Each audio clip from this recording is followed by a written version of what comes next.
നമസ്കാരം. വയനാട് കേണിച്ചിറയിൽ ദിവസങ്ങളായി പ്രദേശവാസികൾക്കും വളർത്തുമൃഗങ്ങൾക്കും ഭീഷണിയായിരുന്ന കടുവയുടെ ആരോഗ്യ വിവരങ്ങൾ പുറത്തുവന്നു. തോൽപ്പട്ടി 17 എന്ന കടുവയാണ് കേണിച്ചിറയിൽ കെണിയിൽ കഴിഞ്ഞ ദിവസം രാത്രിയിൽ കുടുങ്ങിയത്.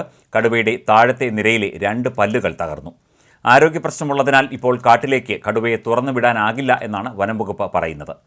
നിലവിൽ ഇരുളം വനംവകുപ്പ് കേന്ദ്രത്തിൽ ഉള്ള കടുവയെ മൃഗശാലയിൽ പുനരധിവസിപ്പിച്ചേക്കാം. ഇന്ന് കടുവയുടെ വിശദമായ ആരോഗ്യ പരിശോധനകൾ നടക്കും. കേണിച്ചിറയിൽ ഒറ്റ രാത്രിയിൽ 3 പശുക്കളെയാണ് കടുവ കൊന്നത്. പശുക്കളെ കൊന്ന തൊഴുത്തിൽ ഞായറാഴ്ച വീണ്ടും എത്തിയപ്പോഴാണ് കടുവ കൂട്ടിലായത്. രാത്രി 11 മണിയോടെയായിരുന്നു ഇത്.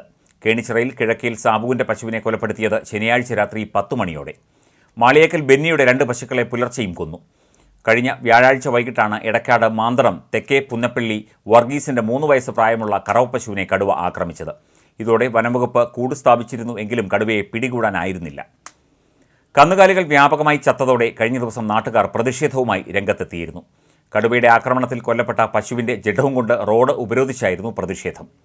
സുൽത്താൻ ബത്തേരി പനമരം റോഡാണ് നാട്ടുകാർ ഉപരോധിച്ചത്. ഇതിനിടെയാണ് കഴിഞ്ഞ ദിവസം രാത്രി കടുവ കെണിയിൽ വീണത്. വനംവകുപ്പ് സ്ഥാപിച്ച കൂട്ടിൽ ഞായറാഴ്ച 11:05 കടുവ കുടുങ്ങിയത്. പശുക്കളെ കൊന്ന തൊഴുത്തിൽ വീണ്ടുമെത്തി മണിക്കൂറുകൾക്കുള്ളിലാണ് കടുവ കുടുങ്ങിയത്. മയക്കുവെടി വയ്ക്കാതെ തന്നെ കടുവയെ പിടിക്കാനായതിൻ്റെ ആശ്വാസത്തിലാണ് വനംവകുപ്പ്.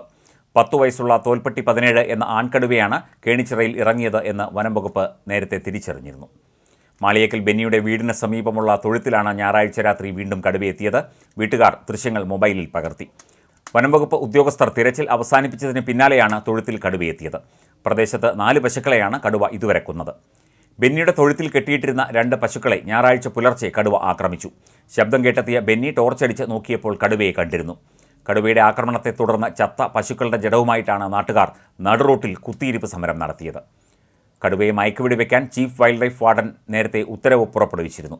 RRT സംഘം കേണിച്ചിറയിൽ എത്തി കടുവയ്ക്കായി തിരച്ചിൽ ആരംഭിച്ചെങ്കിലും കാലാവസ്ഥ പ്രതികൂലമായതിനാൽ അവസാനിപ്പിച്ചിരുന്നു. കടുവയെ പിടികൂടുന്നതിൻ്റെ ഭാഗമായി പൂതാടി ഗ്രാമപഞ്ചായത്ത് 2, 16, 19 വാർഡുകളിൽ അഡീഷണൽ ജില്ലാ മജിസ്ട്രേറ്റ് K. ദേവകി നിരോധനാജ്ഞ പുറപ്പെടുവിക്കുകയും ചെയ്തിരുന്നു. വയനാട്ടിൽ കടുവ ഭീതി നിലനിൽക്കുന്ന പ്രദേശങ്ങളിലാണ് നിരോധനാജ്ഞ. പൂതാടി പഞ്ചായത്തിലെ 3 വാർഡുകളിൽ 2 ദിവസത്തേക്കാണ് നിരോധനാജ്ഞ പ്രഖ്യാപിച്ചത്. കടുവയെ മയക്കുവെടി വയ്ക്കുന്നതിൻ്റെ ഭാഗമായി പഞ്ചായത്തിലെ 2, 16, 19 വാർഡുകളിലായിരുന്നു നിരോധനാജ്ഞ. വയനാട്ടിൽ വന്യജീവി ആക്രമണം ശക്തമാകുന്ന സാഹചര്യം കണക്കിലെടുത്ത് DFOയെ നിയമിച്ചു. സൗത്ത് വയനാട് DFO ആയി അജിത് K. രാമനെ നിയമിച്ച് സർക്കാർ ഉത്തരവ് പുറപ്പെടുവിച്ചു. മുൻ DFO ആയിരുന്ന ഷജ്ന കരീമിൻ്റെ സ്ഥലം മാറ്റത്തെ തുടർന്നുണ്ടായ ഒഴിവിലാണ് പുതിയ നിയമനം. വയനാട്ടിലെ പ്രത്യേക സാഹചര്യം കണക്കിലെടുത്ത് ഉടൻ തന്നെ നിയമനം നടത്താൻ വനമന്ത്രി നിർദ്ദേശം നൽകിയിരുന്നു. ഞായറാഴ്ചയായിട്ടും അടിയന്തര സാഹചര്യം കണക്കിലെടുത്താണ് ഉത്തരവ് പുറപ്പെടുവിച്ചത്.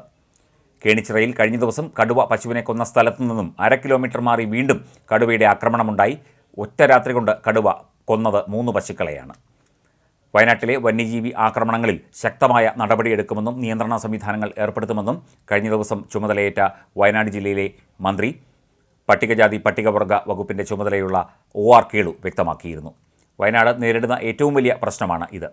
കൃഷിക്കാർക്കും മനുഷ്യർക്കും ഒക്കെ തന്നെ വലിയ ഭീതി ഉളവാക്കുന്ന തരത്തിലുള്ള വന്യജീവി ആക്രമണങ്ങളാണ് കഴിഞ്ഞ കുറച്ച് നാളുകളായി വയനാട്ടിൻ്റെ വിവിധ പ്രദേശങ്ങളിൽ നടന്നത്. തീർച്ചയായിട്ടും ഇതിന് ശക്തമായ നിയമം കൊണ്ടുവരുമെന്നും ശക്തമായ നിയന്ത്രണ സംവിധാനം ഏർപ്പെടുത്തുമെന്നും വനം മന്ത്രി AK ശശീന്ദ്രനുമായി ചർച്ച ചെയ്ത് കാര്യങ്ങളിൽ ഉടൻ തീരുമാനമുണ്ടാക്കുമെന്നുമാണ് OR കേളു കഴിഞ്ഞ ദിവസം മന്ത്രിയായി ചുമതലയേറ്റ ശേഷം മാധ്യമപ്രവർത്തകരോട് പറഞ്ഞത്.